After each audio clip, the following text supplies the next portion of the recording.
திருக்கடையோட வரலாறு பற்றி படித்தாச்சு. ஒரு ரிஷி மிருக்காண்டுவும் மருத்மதி அப்படின்னு பேர். இந்த இந்த தம்பதிகளுக்கு வந்து ரொம்ப நாள் வந்து குழந்தை இல்லை. அதனால் சிவனை நோக்கி தவம் பண்ணி என்ன பண்ணுறாங்க, ஒரு குழந்தை வேணும் அப்படின்னு தவம் பண்ணுறாங்க. அப்போ சிவன் வரார். இதெல்லாமே கதைகள், புராண கதைகள்.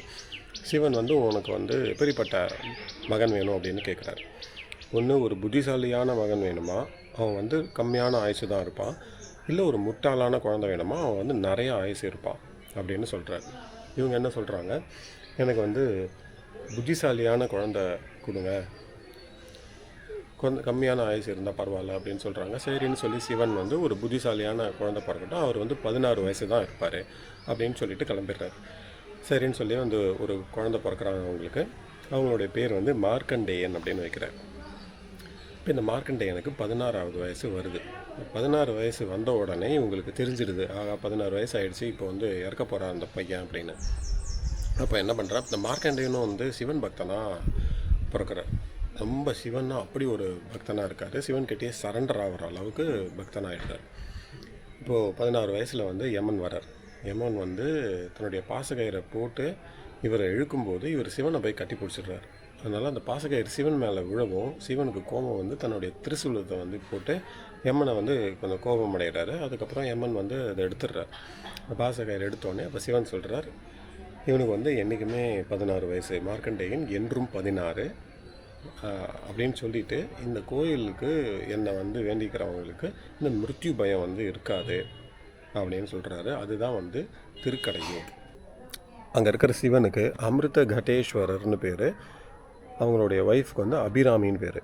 அமிர்த கடேஸ்வரர் அப்படின்னா அமிர்தத்தை என்றைக்குமே தேக்கி வச்சிட்ருக்கிறவர் அப்படின்னு அர்த்தம். ஒரு கடத்தில் வச்சிட்ருக்கிறவர் அப்படின்னு அர்த்தம். இங்கே போகிறவங்களுக்கு, இங்கே போய் வழிபடுறவங்களுக்கு என்றைக்குமே வந்து சிவனுடைய ஒரு அருளும் லாங்கிவிட்டி, அதாவது யம பயம் இல்லாமல் ஒரு பூர்ண ஆயுசு வந்து இருக்கும் அப்படின்னு கருதப்படுது. இது ஒரு கதை. இப்போ இன்னொரு கதை இந்த சம்மந்தப்பட்டது என்னன்னா, சுப்பிரமணிய ஐயர்னு ஒருத்தர் இருந்தார். அவர் வந்து ஒரு மிகப்பெரிய அபிராமியோடைய பக்தர், ரொம்ப தீவிரமான பக்தர், மார்க்கண்டேயன் மாதிரி. இப்போது தஞ்சாவூருடைய கிங் ராஜா செர்ஃபோஜி அப்படிங்கிறவர் ஒரு நாள் திருக்கடையூர் கோயிலுக்கு வர்றார். அப்போ வந்து இந்த இவர் சுப்பிரமணிய ஐயர் என்ன பண்ணுறாரு, ரொம்ப தியானத்தில் இருக்கார். அந்த அபிராமியை நினச்சிட்டு அப்படியே தியானத்தில் இருந்து ஒரே ஒரு பரவச நிலையில் ஒரு சந்தோஷமான ஒரு இதில் இருக்கார். அப்போ இவர் கேட்குறார், இந்த ராஜா வந்து இன்றைக்கி பௌர்ணமாசியா அமாவாசையான்னு கேட்குறார். அன்றைக்கி ஆக்சுவலாக அமாவாசை அன்றைக்கி இப்படி கேட்கவும் இவர் வந்து ஒரு அபிராமி மேலே ஒரு தியானத்தில் இருக்கும்போது ஒரு சந்தோஷத்தில் என்ன பண்ணிடுறாரு, இன்றைக்கி பௌர்ணமாசை அப்படின்னு சொல்லிடுறாரு. ஏன்னா அவர் வந்து பார்க்கும்போது அபிராமியோடைய முகம் தெரியுது, ஒரு பளிச்சுன்னு இருக்கவும் இவர் வந்து பௌர்ணமாசை அப்படின்னு சொன்னோடனே இந்த ராஜாவுக்கு கோபம் வந்துடுது. அவங்களுடைய பிரஜைக்கிட்ட அவங்களுடைய இவர்கிட்ட படைகள்கிட்ட வந்து சொல்கிறார், இன்றைக்கி ராத்திரி நிலா வரலை அப்படின்னா இவரை வந்து நெருப்பில் போட்டுருங்க அப்படின்னு சொல்லிட்டு போய்ட்றார். இவர் வந்து அப்போ தான் வந்து ஒரு பாட்டு பாட ஆரம்பிக்கிறார். அந்த பாட்டு பாட அவருக்கு வந்து இன்னும் ஒரு நம்பிக்கை அதிகமாக தான் ஆகுது. இன்றைக்கி பௌர்ணமி தான் அப்படின்னு ஒரு நம்பிக்கை அதிகமாகிட்டே இருக்குது. அந்த பாட்டு பாடி முடிக்கும்போது என்ன சொல்கிறாங்க, அபிராமி வந்து தன்னுடைய மூக்குத்தியை கயற்றி வானத்தில் வீசினதாகவும் அங்கேருந்து ஒரு ஒளி, அந்த நிலாவோட பவர்ஃபுல்லான ரொம்ப ஒளி இருந்ததாகவும் ராஜா வந்து தன்னுடைய தப்பை உணர்ந்த மாதிரி ஒரு கதை போகுது. ஏன் இது வந்து கதை தான், இதை வந்து சயின்டிஃபிக்காக நம்ம பார்த்தோம் அப்படின்னு நிஜமாகவே மூக்குத்தியை தூக்கி போட்டிருப்பாங்களா அப்படின்னு நம்ம பார்க்க வேண்டாம். இதோடைய தாத்பரியம் என்னென்னு பார்க்கலாம். இப்போ இந்த பாட்டெல்லாம் பாடினார் இல்லையா, அவர் தான் வந்து அபிராமி பட்டர் அப்படின்னு அழைக்கப்படுறார். ஸோ இந்த அபிராமி அந்தாதி பாடின அபிராமி பட்டர் வந்து இந்த ஸ்தலத்தோடைய ஒரு 2வது கதை. இந்த ஸ்தலத்துக்கு 2 கதை. முதல்ல வந்து ஒரு மார்க்கண்டேயன் கதை சொன்னேன், 2வது வந்து இந்த அபிராமி பட்டருடைய கதை சொன்னேன். இது ரெண்டும் இந்த ஸ்தலத்துக்குடைய புராணம். இதோடைய சயின்டிஃபிக் அர்த்தத்தை பார்ப்போம். முதல் கதையோட சயின்டிஃபிக் அர்த்தத்துக்கு நான் அப்புறமா வரேன். இப்போ நம்ம 2வது கதைக்கு வருவோம்.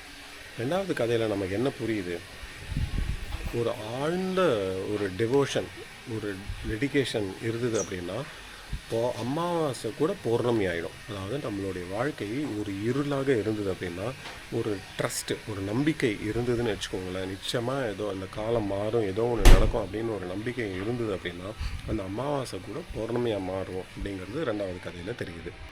முதல் கதையில் என்ன தெரியுது, முதல் விஷயம், இந்த மார்க்கண்டேயர் வந்து என்றும் 16 அப்படின்னு ஒரு வரன் கொடுத்ததா சொன்னோம் இல்லையா.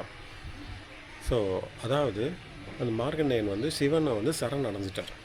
சிவனை சரணடைஞ்சு, சிவன் அப்படிங்கிறது நம்மளுடைய ட்ரூத், இந்த மரணத்தை தாண்டின ஒரு விஷயம், இந்த நம்மளுடைய உடலை தாண்டி வேற ஒரு விஷயம் இருக்குது, ஆத்மா.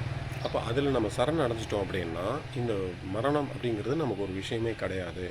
அவர் மார்க்கண்டேயன் அதில் சரண் அடைஞ்சதுனால இந்த மரணம் கிடையாது, என்றைக்குமே அவர் உயிர் வாழ்வார் அப்படிங்கிற மாதிரி ஒரு அர்த்தம் போகுது. ரெண்டாவதாக இந்த மார்க்கண்டேயன் வந்து ரொம்ப தீவிரமான ஒரு தவம், அதாவது ஒரு மெடிடேஷன் பண்ணுறதுனால அவருக்கு வந்து ஒரு தீவிர சிவன் பக்தனாக இருந்தார். அப்போது நம்ம அந்த அளவு மெடிடேஷன் பண்ணும்போது என்ன ஆகுது, நம்மளுடைய பிளட் ப்ரெஷர், ஸ்ட்ரெஸ் எல்லாம் குறைஞ்சி நம்மளுடைய நோய் வர்றது கம்மியாகும். நேச்சுரலாகவே நம்மளுடைய வாழ்க்கையோடைய தூரம் வந்து அதிகமாகும்.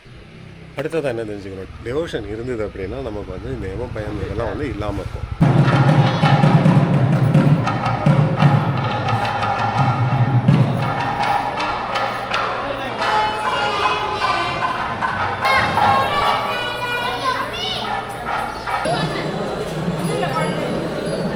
நீங்கள் போயிட்டு வாங்க.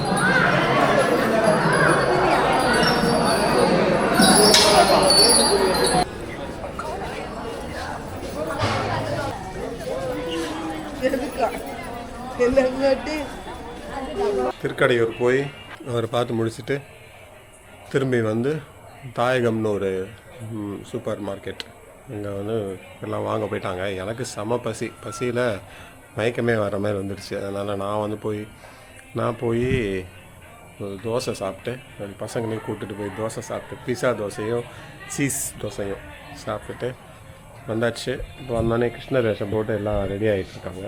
இதுதான் எங்கள் வீட்டு குட்டி கிருஷ்ணர். ஒரு டான்ஸ் ஆடுங்க, ஒரு டான்ஸ் ஆடுங்க. குட்டி கிருஷ்ணரா, குட்டி கிருஷ்ணரா, குட்டி கிருஷ்ணரா, குட்டி கிருஷ்ணரா, ஏ குட்டி கிருஷ்ணே.